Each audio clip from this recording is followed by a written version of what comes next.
que nós já deixamos a Vossa Excelência falar, e gostaria que o senhor voltasse ao seu lugar para que a gente pudesse continuar a reunião. Agradeço muito a oportunidade. E agradecer ao plenário, ao deputado Pedro e ao deputado doutor Carlos Alberto, que foi quem solicitou aqui a representação da palavra da Vossa Excelência. Eu queria passar, para continuar, a palavra ao autor do requerimento, deputado Arnaldo Jordi. Senhor presidente, eu queria primeiro parabenizar a presença de todos os convidados, o nosso ídolo e representante da comunidade do voleibol aqui, o Renan, o doutor Zé Avelar, o nosso jornalista Luiz Castro, que, na minha opinião, presta um serviço absolutamente relevante ao Brasil. Não é ao voleibol nem ao esporte, eu acho que é ao Brasil. Eu não conhecia o jornalista, fui instado a propor esta audiência aqui por uma provocação do meu filho, Danilo, de 15 anos de idade, atleta de natação, campeão paraense de natação em Norte e Nordeste, e que é um curioso e acompanha as coisas da política, e me alertou num domingo, num jornal, uma matéria falando sobre essas questões. E uma semana depois, eu lia no mesmo jornal, dia 26 de fevereiro, a Mauri Magic reclamando de que estava ameaçando abandonar a sua carreira olímpica por falta de patrocínio. E para dar mais um exemplo que é comparativo a tudo que nós estamos discutindo aqui, na semana passada nós tivemos no meu estado do Pará, que é um estado pobre, que pratica o esporte de uma maneira geral com muita dificuldade, 780 jovens no torneio Início Mirim de garotos da periferia, que nunca caíram numa piscina, iniciando a natação, e esse torneio quase que deixa de ser realizado porque não tinha R$ 1.500 para fazer a manutenção e o tratamento com materiais químicos na Escola Superior de Educação Física do Estado do Pará.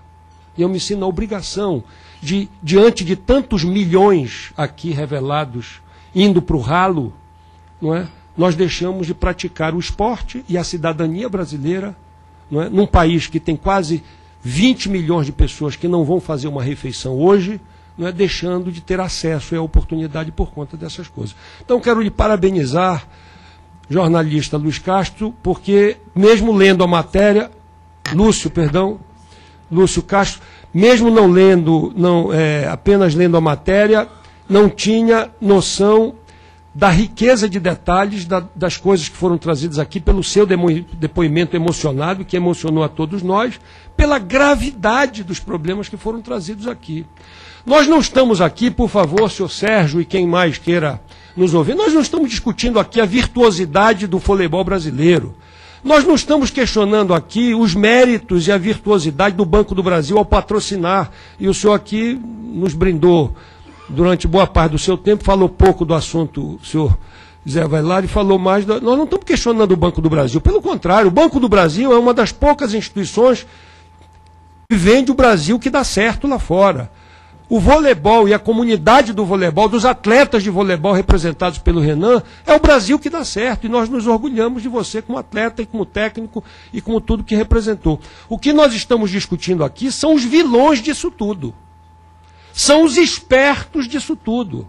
São os criminosos que, a partir desta boa imagem, fazem as falcatruas e são, na minha opinião agora, se eu já cheguei meio convencido, estou convencido em dobro. Porque nenhuma das pessoas que está na mesa fez a defesa do que está sendo denunciado.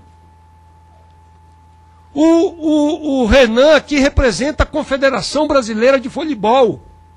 E a Confederação Brasileira de Voleibol, representada pelo seu diretor de marketing, diz, e foram palavras do Renan, e fiquei muito satisfeito, porque eu nunca imaginava, não imaginaria um ídolo meu e de toda uma geração, não é, defendendo coisas erradas.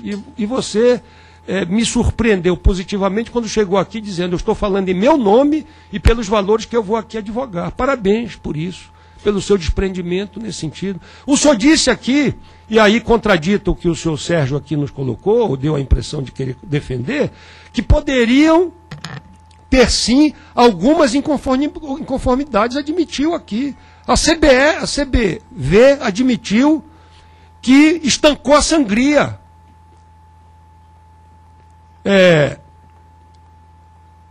Afastamento do senhor Pina e a suspensão dos contratos e das ações criminosas. Isso quem disse aqui foi a Confederação Brasileira de Voleibol, na nova gestão, que está olhando, investigando, apurando, ou tentando compreender. A auditoria que produziu um relatório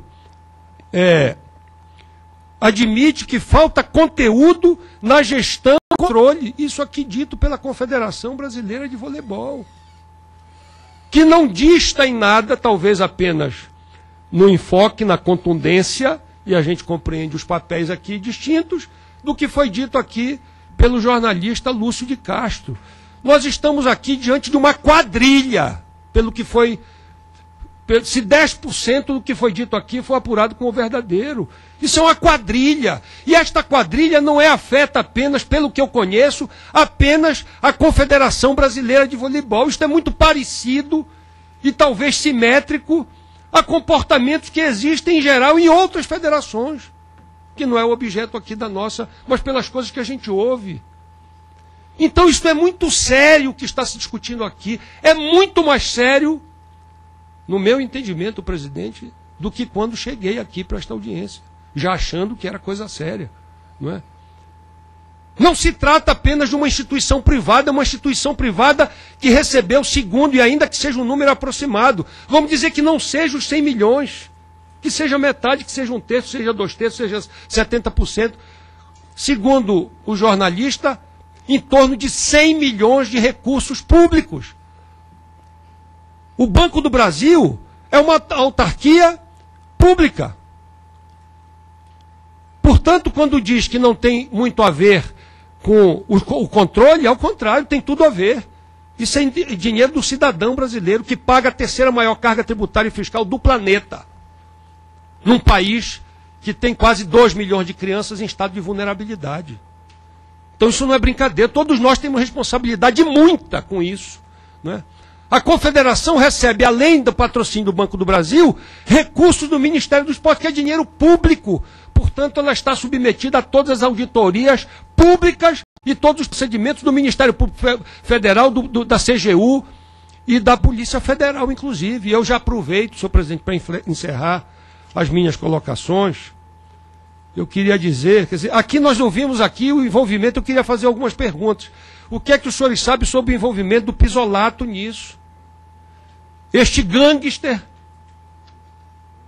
que está, inclusive, foragido, abrigado em outro país pela sua nacionalidade, sendo procurado e esperando pelas negociações da diplomacia do Itamaraty brasileiro que retorne para pagar pelos seus crimes no Brasil.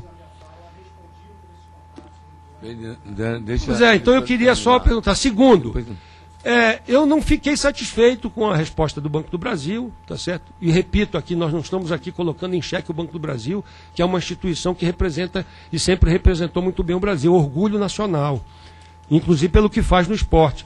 Mas os mecanismos de controle, se o Banco do Brasil investe R$10 em qualquer coisa, ele precisa saber qual é a destinação, porque a sua destinação tem um propósito. Se esse propósito for desviado, o Banco do Brasil não pode dizer que não tem nada a ver com isso, que isso é responsabilidade de terceiros. Ele tem responsabilidade porque isso é recurso público.